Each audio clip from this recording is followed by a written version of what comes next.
श्री हरिवंशी राधा वल्लभ सी वृंदावन सी वंचन। एक ब्राह्मण था, उसकी मृत्यु हो गई। उसकी पत्नी उसके साथ सती होने के लिए जा रही थी। गोस्वामी जी श्री तुलसीदास जी अपनी कुटी के द्वार पर बैठे हुए भजन कर रहे थे। उस ब्राह्मण की स्त्री ने उन्हें दूर से ही देखा तो फिर श्री चरणों में आकर इन्हें प्रणाम किया। श्री तुलसीदास जी ने उसे आशीर्वाद देते हुए कहा कि सौभाग्यवती हो। उसने कहा कि मेरे पति का देहांत हो गया है और मैं सती होने के लिए शमशान घाट पर जा रही हूँ। तब इस आशीर्वाद का क्या अर्थ होगा? गोस्वामी जी ने कहा कि अब तो मेरे मुख से आशीर्वाद निकल चुका है। यदि तुम और तुम्हारे परिवार के लोग भगवान श्री राम का भजन करें तो मैं तुम्हारे मृत पति को जीवित कर दूं। यदि काल सत्य हैं तो मेरे प्रभु काल के भी काल हैं। ये बात भी तो सत्य है। उस स्त्री ने अपने सभी कुटुंबियों को बुलाकर कहा कि यदि आप लोग सच्चे हृदय से श्री राम भक्ति करने की दृढ़ प्रतिज्ञा करें तो मेरे ये मृत पति जीवित हो जाएंगे। सभी ने गोस्वामी जी की बात को स्वीकार करते हुए श्री राम नाम का संकीर्तन प्रारंभ किया। तब गोस्वामी जी ने उसे सुंदर भक्ति में जीवन दान दिया। सभी राम की कृपा से उस ब्राह्मण को जीवन दान मिल गया और इससे प्रभावित होकर उसके परिवार के लोग भगवत भक्त हो गए। एक बार गोस्वामी जी ने जनकपुर की यात्रा की। रास्ते में बहुत से लोगों का कल्याण किया। अनेकों चमत्कार प्रकट हुए। एक स्थान पर धनीदास नामक एक व्यक्ति रहता था।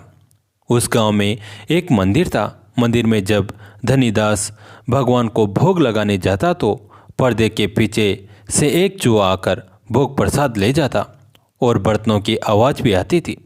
धनीदास कहता कि भगवान हमारे हाथ से भोग ग्रहण करते हैं। सब लोग धनीदास की बात मानने लगे थे। एक दिन धनीदास ने देखा कि भोग प्रसाद तो चूहा खा जाता है, परंतु गांव में उसकी इज्जत घट जाएगी। इस वजह से यही कहता रहा कि भगवान भोग लगाते हैं।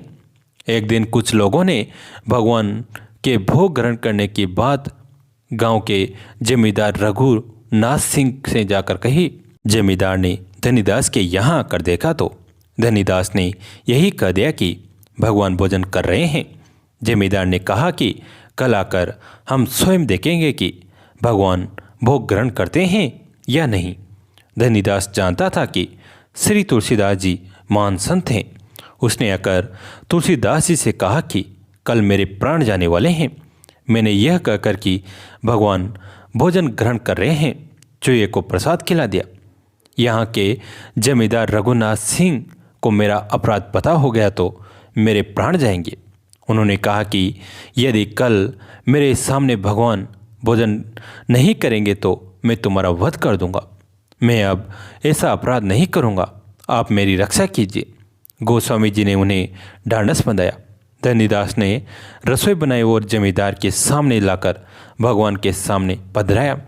तुलसीदास जी ने भगवान से प्रार्थना की कि कृपा करके धनीदास जी के प्राणों की रक्षा करे। भगवान श्री राम ने साक्षात प्रकट होकर वहाँ भोजन किया। गोस्वामी जी ने भगवान की महिमा गाई। धनीदास ने जमींदार से सच सच कह दिया कि ये सब गोस्वामी जी की कृपा है। जमींदार तुलसीदास जी को अपने घर ले गया। उसके गांव का नाम बदलकर रघुनाथपुर रख दिया। वहाँ से चलकर विचरते विचरते वे हरिहर क्षेत्र पहुँचे और मिथिला पास ही रह गई। श्री जनकनंदिनी श्री जानकी जी की एक बालिका का वेश धारण करके आए और गोस्वामी जी को खीर खिलाए। जब गोस्वामी जी को ये बात ज्ञात हुई तब वे उनकी अहेतु की कृपा का अनुभव कर भाव विवल हो गए। आगे चलने पर ब्राह्मणों ने उनके पास आकर कहा कि हम लोग बड़ी विपत्ति में हैं। यहाँ के नवाब ने हमारी 12 गांवों की वृत्ति छीन ली है। गोस्वामी जी ने श्री हनुमान जी का स्मरण किया और उन्हें दंड देकर सबकी वृत्ति वापस दिला दी। संवत 1640 में वे मिथिला से काशी आए और वहाँ दोहाबोली की रचना की। संवत 1642 फाल्गुन शुक्ल पंचमी को पार्वती मंगल की रचना प्रारंभ की। एक बार काशी में महामारी का प्रकोप हुआ। सब लोगों ने बड़ी दीनता से प्रार्थना की कि हे स्वामीन, आप लोगों की प्रार्थना सुनिए। हम लोग बड़े निर्बल हैं, हमारी रक्षा भगवान के सेवक या स्वयं भगवान ही कर सकते हैं। उनकी दीनता देखकर तुलसीदास जी का कोमल चित्त द्रवित हो गया और उन्होंने कवित्त बनाकर भगवान से प्रार्थना की। भगवान की कृपा से महामारी शांत हो गई, सब लोग सुखी हो गए।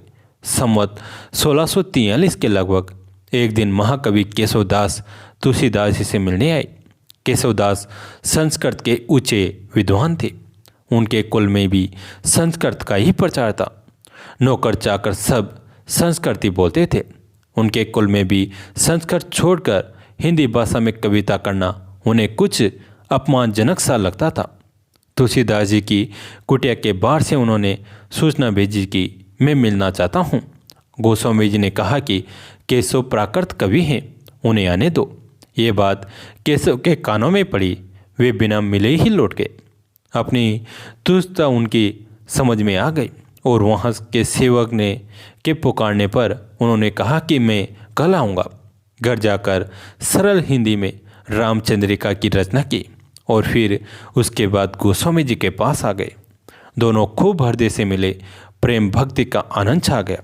एक बार आदिल शाही राज्य के स्थानाध्यक्ष दत्तात्रेय नाम के ब्राह्मण गोस्वामी जी के पास आए। उनके प्रसाद मांगने पर गोस्वामी जी ने अपनी हस्तलिखित दोहावली रामायण की पोथी दे दी।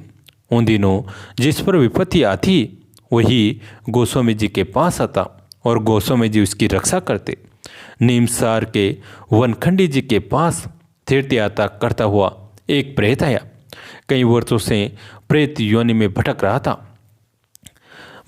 कहीं तीर्थों में जाकर आया पर प्रेत योनि से नहीं छूटा। वनखंडी जी के पास गोस्वामी जी बैठे हुए थे। प्रेत ने गोस्वामी जी के दर्शन किए और दर्शन मात्र से वह प्रेत योनि से मुक्त हो गया और दिव्य रूप धारण करके भगवान श्री राम के धाम में चला गया। वनखंडी जी की प्रार्थना से गोस्वामी जी ने तीर्थ यात्रा की। अयोध्या में पहुंचकर उन्होंने राम नामक गायक की गीतावली दे दी और वहाँ से वे अनेकों तीर्थों में गए। कहीं दुखियों की रक्षा करते हुए, कहीं सत्संग से साधुओं को आनंदित करते, कहीं भगवान की कथा कहते। उसी यात्रा में गोस्वामी जी ने कितने लोगों का लौकिक, पारलौकिक और परमार्थिक कल्याण साधन किया, यह वर्णनातीत है। नीमसार पहुंचकर गोस्वामी जी ने वनखंडी जी की इच्छा अनुसार सब तीर्थ स्थानों को ढूंढ निकाला और उनकी स्थापना की। उस समय संवत 1649 था। कुछ लोग दक्षिण देश से भगवान श्री राम की मूर्ति लेकर स्थापना करने के लिए श्री अवध जा रहे थे। यमुना तट पर उन्होंने विश्राम किया। उदय नाम के ब्राह्मण वो मूर्ति देखकर मुग्ध हो गए। उन्होंने चाहा कि इस मूर्ति की स्थापना यहीं पर हो जाए। गोस्वामी जी से प्रार्थना की। दूसरे दिन जब उन लोगों ने उस प्रतिमा को उठाकर ले जाना चाहा तब वह उठी ही नहीं। तब उसकी स्थापना वहीं कर दी। गोस्वामी जी ने उनका नाम कौशल्यानंदन रख दिया। श्री गोस्वामी जी के विद्या पढ़ने के समय श्री गुरुभाई नंददास जी कनौजिया यहीं मिले। उनके साथ भगवान का दर्शन एवं प्रसाद पाकर भक्तों को आनंदित कर गोस्वामी जी ने चित्रकूट की यात्रा की। दिल्ली के बादशाह अकबर ने गोस्वामी जी के चमत्कारों के बारे में बहुत कुछ सुना था। बादशाह ने अपना आदमी भेजकर गोस्वामी जी को दरबार में लेकर आने को कहा। जब गोस्वामी जी चित्रकूट से चलकर ओरछा होकर दिल्ली के रास्ते जाने लगे तब ओरछा के पास रात में केशवदास प्रेत के रूप में मिले।